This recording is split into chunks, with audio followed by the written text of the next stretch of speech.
22 जानेवारी रोजी भगवान रामाच्या मूर्तीची प्राणप्रतिष्ठा अयोध्येतील राम मंदिरात करण्यात येणार आहे। हा दिवस अवघ्या भारतीयांसाठी महत्त्वाचा दिवस असणार आहे। तसंच 22 जानेवारी रोजी देशभर दिवाळी साजरी करण्याच्याही सूचना देण्यात आल्या आहेत।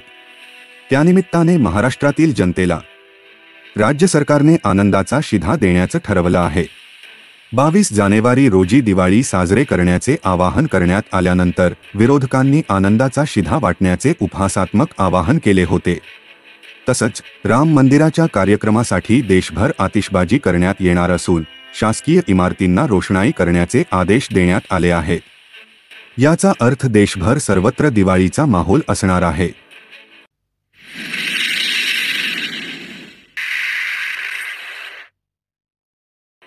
शेतकरी हा जगाचा पोशिंदा आहे असं म्हणतात।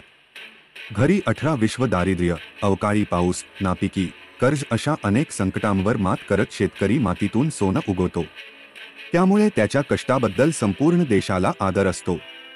शेतकऱ्याचे हेच गुण, कल्पकता त्याच्या मुलांमध्ये उतरल्याची अनेक उदाहरणे आपण ऐकता आलोय। असेच एक उदाहरण समोर आलंय।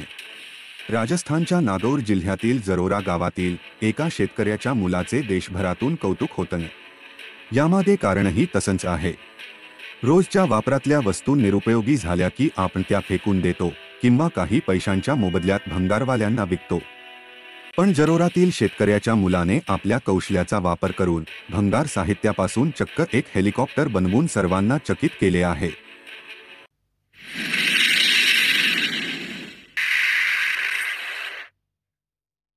प्रवाशांच्या सोयीसाठी ताशी 110 किलोमीटरच्या वेगाने धावणारी वंदे भारत एक्सप्रेस सुरू होऊन अवघे काही दिवस झाले।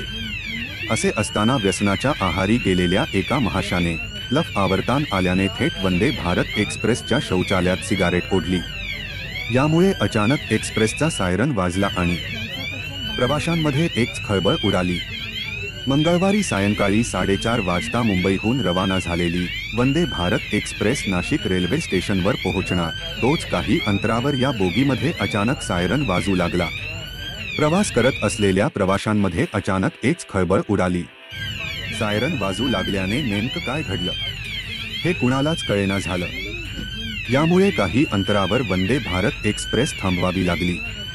यावेळी तिकीट निरीक्षक व रेल्वे कर्मचारी यांनी बोगीत जाऊन पाहणी केली असता सीसीटीव्ही कॅमेरे तपासण्यात आले। यावेळी एका प्रवाशाने बाथरूममध्ये जाऊन सिगारेट ओढल्याने हा प्रकार घडल्याचं लक्षात आलं।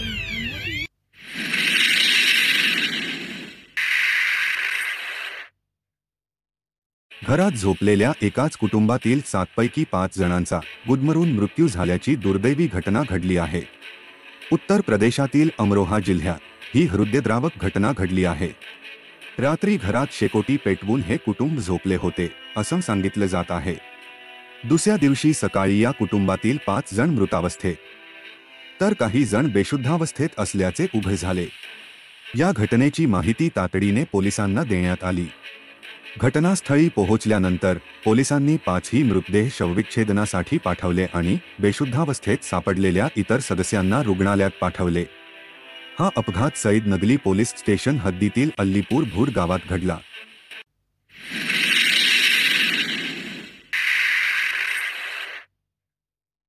जन्मदिवस साजरा करण्यासाठी लॉजवर आलेल्या तरुणाने प्रेयसीची हत्या केल्याची धक्कादायक घटना नवी मुंबई शहरात घडली आहे। हत्येनंतर प्रियकर पळून जात असताना तो साकीनाका पोलिसांच्या हाती लागला। त्यानंतर तुर्भे MIDC पोलिसांनी लॉजवर जाऊन पाहणी केली असता हत्येच्या गुन्ह्याचा उलगडा झाला। खैरणे MIDC मधील अश्विन लॉजमध्ये हा प्रकार घडला असून या प्रकरणी सोहेब कलाम शेख याला पोलिसांनी ताब्यात घेतले आहे। तो साकीनाक्याचा राहणारा असून अमित कौर रणधीर सिंग विग नावाच्या महिलेसोबत लॉजवर आला होता। अमित कौरचा वाढदिवस होता। दोघेही अश्विन लॉजवर आले होते। रात्री दोघांनी एकत्र केक देखील कापला। त्यानंतर दोघांमध्ये वाद झाला आणि सोहेब याने गळा आवळून अमित कौरची हत्या केली तर मृतदेह त्याच खोलीत ठेवून रात्रीच्या वेळी त्याने लॉजमधून पळ काढला। हत्येनंतर प्रियकर पळून जात असताना तो साकीनाका पोलिसांच्या हाती लागला।